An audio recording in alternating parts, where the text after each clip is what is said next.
Here are the results of Super Draw number 297, drawn by Mr. Terry O'Day. First prize of $50,000 went to A.R. Evans of Bayswater, sold by Bayswater News.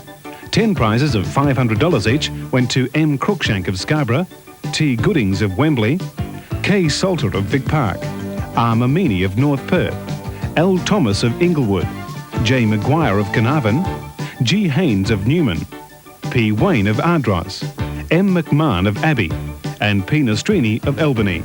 This draw also includes 2 instant prizes of $10,000 each, already paid to C. De Perner of Morley, sold by Morley City News, and Simon Baxter of West Perth, sold by Duke's Lucky Lottery of Perth. Cheques will be posted to Super Draw winners, subject to the verification of prizes. Mr. Keating, you've made quite a few announcements about changes to our tax laws. Now, I would like to make an announcement that I'm still going to get my share of tax deductions because ITP, the Income Tax Professionals, did my tax return. ITP have been keeping a careful check on your tax changes, Mr. Keating, and they know exactly where taxpayers stand. Oh, if you need some help with your tax, Mr. Keating, just look up the yellow pages for your nearest ITP office. They're open after work and on Saturdays. That's ITP, the Income Tax Professionals. You must never lose your femininity, Jim. Jeannie Gunn, a woman ahead of her time, heading for a land time forgot. Her story is a much-loved Australian novel, the classic We of the Never Never. The fact is, it's going to be difficult for her out there, and bloody awkward for the men. Jeannie, get on your horse! Get on your horse! Wednesday night, Channel 9 presents the story of the love and the courage of a remarkable woman. Angela Punch McGregor leads a fine Australian cast in We of the Never Never, 8:35, Wednesday on 9. Tonight on Willisey, a man who shot dead his neighbour in front of the police walks from the court an innocent man. Now he dies because someone waters some from a hose, and he dies because the foundation's is sinking. At 6:30, we'll see you then.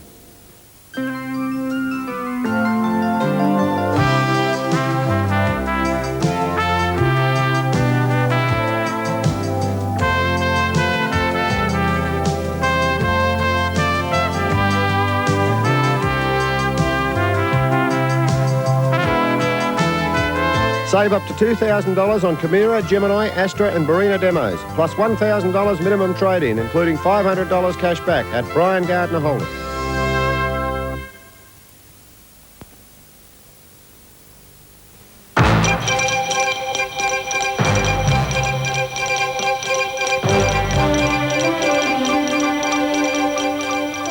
The Sydney floods. Prime Minister Hawke takes a first-hand look at the massive devastation.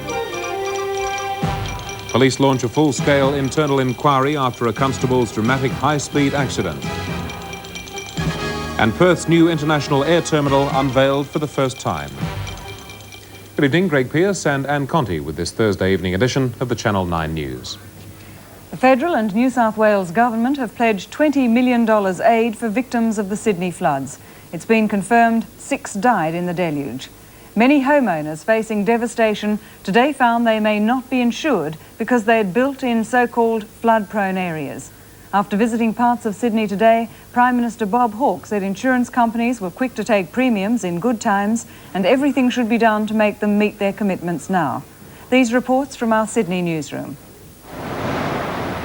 When darkness fell last night, river levels rose. The Hawkesbury River posed the greatest threat to homes in the Windsor and Richmond areas. Streets became battlefields as the army moved in, shifting furniture to safety. At many streets, the river level was lapping at fences. While thousands of calls for help went unanswered, for many who received assistance, it was still heartbreaking to evacuate. How can you be happy when your house is going to flood? 200 people were evacuated from the Richmond and Windsor areas, spending the night in Salvation Army hostels. Yeah, they're not going to give you a good night kiss.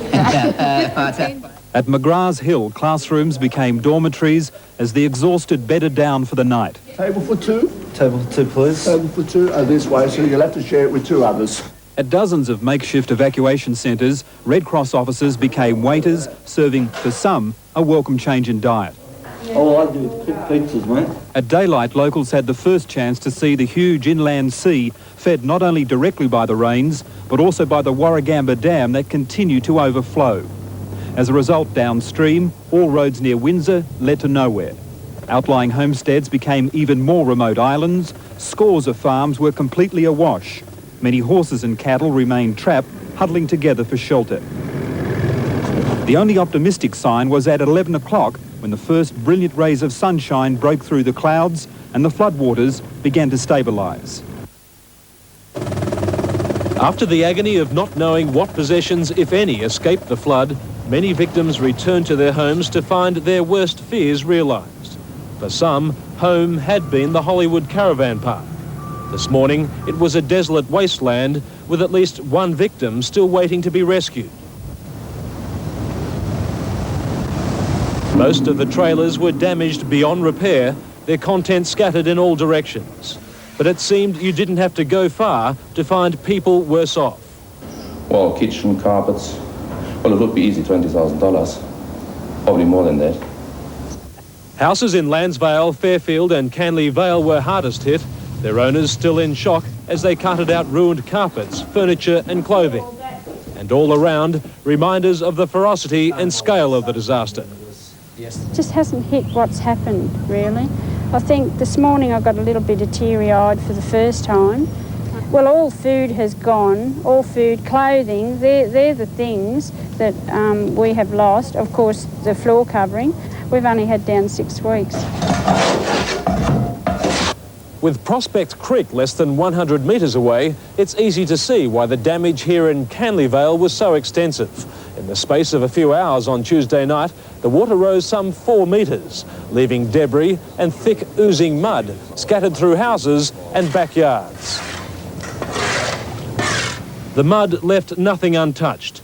House after house, the story was the same.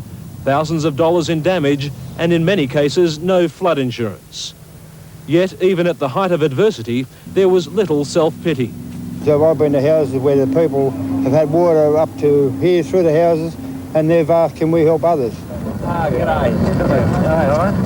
Arriving back from overseas, Prime Minister Hawke took his first look at affected areas today. He was joined by Premier Unsworth on a helicopter flight over suburbs that had been swallowed up in the worst flood disaster the state has known.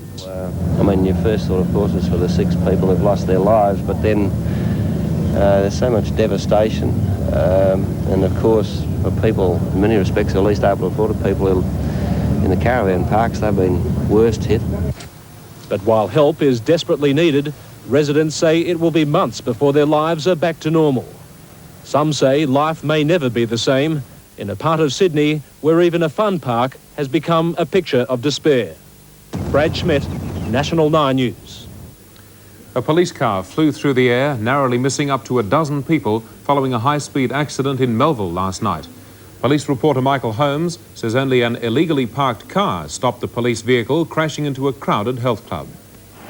According to police sources, an official department report says the unmarked car was doing normal speed when the accident happened about 8 o'clock last night. Witnesses tell another story. One estimate of the police car's speed is upward of 100 kilometres an hour. Its blue light flashing. At the intersection of Marmion and Stock Roads, this private car allegedly turned in front of the police vehicle and the two collided.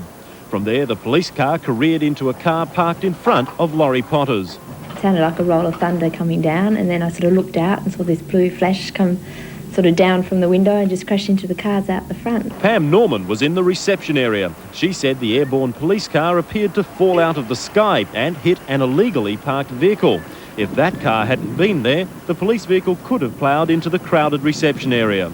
Another witness told Pam Norman the police car went onto 2 wheels after the initial collision. Then the police car sort of went up onto its side, hit the medium strip, and then went airborne for a while and sort of went right across the front of her car and then hit the cars in the parking area. The police car was on its way to a report of an offender on premises, an offence which falls under Category C of new police guidelines.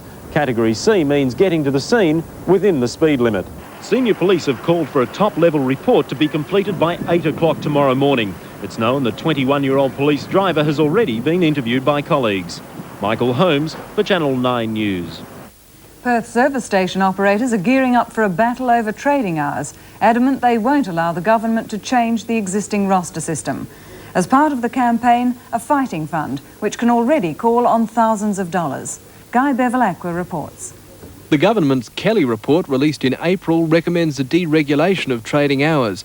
And service station proprietors claim it will mean having to pump petrol 24 hours a day. For the men on the driveway, it's not a happy thought. They claim their family life and businesses will suffer. Well, personally, I think it's a stupid idea. We are not going to sell any more petrol. We're going to be open for 24 hours. It's going to cost us a lot more money to run our service stations, and we're not going to make any more money out of it. The anger felt by the industry has brought a quick response. Plans for a fighting fund to stop the changes. We are going to stop it. There is no way that we're going to allow the government to put extended trading hours forward.